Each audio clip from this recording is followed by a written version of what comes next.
বন্ধুরা, তোমরা কি কোনোদিন ঝিঙের খোসা বাটা খেয়েছো? যারা খেয়েছো তারা অবশ্যই জানবে যে এটা টেস্ট কত সুন্দর লাগে। আর যারা খাওনি তাদের জন্য বলছি, এটা প্রচণ্ড ভালো লাগে এই টেস্ট, মানে ঝিঙের খোসা বাটা খেতে। এটা কি করে বানাবে আমি তোমাদের কাছে রেসিপিটা বলছি। প্রথমে ঝিঙে যখন ছাড়াবে, ঝিঙের খোসাগুলো যে বেরোবে সেটাকে একটুখানি ভালো করে জলে ধুয়ে সিদ্ধ করে নেবে।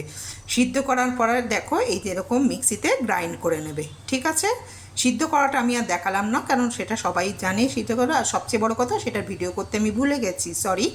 তো আমি ঝিঙের খোসাটাকে সিদ্ধ করার পর এরকম করে বেটে নিয়েছি। এর মধ্যে আমি কি কি দিয়েছি, বাটার মধ্যে আমি দিয়েছি লঙ্কা আর রসুন আর গোলমরিচ বাটা। এবার আমি কড়াইতে তেল গরম করে এটাকে আমি কড়াইয়ের মধ্যে ঢালবো। দেখো কড়াইতে তেল দিয়ে দিয়েছি, কড়াইতে তেল গরম হচ্ছে। এবার এর মধ্যে আমি একটু অল্প করে কালো জিরে ফোড়ন দেবো। তেলটা গরম হয়ে গেছে, আমি এই জন্য এর মধ্যে একটু কালো জিরে ফোড়ন দিয়ে দিলাম। কড়াইতে তেলটা গরম হয়ে গেছে, এবার আমি ঝিঙের যে খোসা বাটাটা করে রেখেছিলাম সেটাকে দেবো। দেখো আমি এটা কড়াইতে দিয়ে দিয়েছি। এবার আমি এটাকে নাড়তে থাকবো। এর মধ্যে প্রয়োজন মতো নুন আর হলুদ অবশ্যই দেবো, আর একটু মিষ্টি দেবো, সামান্য অল্প একটু চিনি। তো আমি তো চিনি খাই না, গুড় দিয়ে দেবো অল্প সামান্য করে। তোমরা যেটা খাও, চিনি বা গুড় দুটোই দিতে পারো। এবার হচ্ছে নাড়তে থাকবো। নাড়তে কি এটাকে আমি একেবারে শুকিয়ে ফেলবো।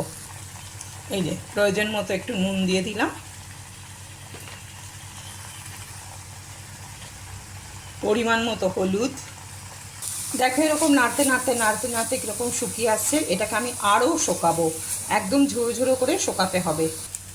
দেখো বন্ধুরা, এটা পুরো টানতে একদম ঝরঝরো হয়ে গেছে। আমার এই ঝিঙের খোসা বাটার রেসিপিটা কমপ্লিট। তো তোমাদের কার কেমন লাগলো অবশ্যই আমাকে জানিও। একবার তোমরা বাড়িতে বানিয়ে অবশ্যই খেয়েও। যারা খেয়েছো তারা তো জানোই এটার স্বাদ, আর যারা খাওনি তাদেরকেই আবার বলছি যে তোমরা একবার বানিয়ে অবশ্যই খেতে পারো। আমরা যে কোনো জিনিসে তুমি দেখবে অনেক কিছুই আমরা কাজে লাগাতে পারি। কোনো সবজি সবসময় সব কিছু ফেলনা যায় না। যদি আমরা সেটাকে কোনো কাজে লাগিয়ে, মানে নতুন কোনো একটা রেসিপির দ্বারা আমরা যদি সেটাকে বানিয়ে খেতে পারি, তো আমাদের মনে হয় খুবই ভালোও লাগে নিজেদের, যে আমরা কিছু একটা এটাকে বানিয়ে ফেললাম। আর কোনো জিনিসের ইউটিলাইজ করাটা, মানে ভালো কাজে লাগানোটাও, সেটা তো খারাপ নয়। তো একবার তোমরা অবশ্যই বানিয়ে দেখো। তো রেসিপিটা যদি ভালো লাগে তো অবশ্যই একটা লাইক, একটা কমেন্টস করে দিও, ঠিক আছে? চলো বাই।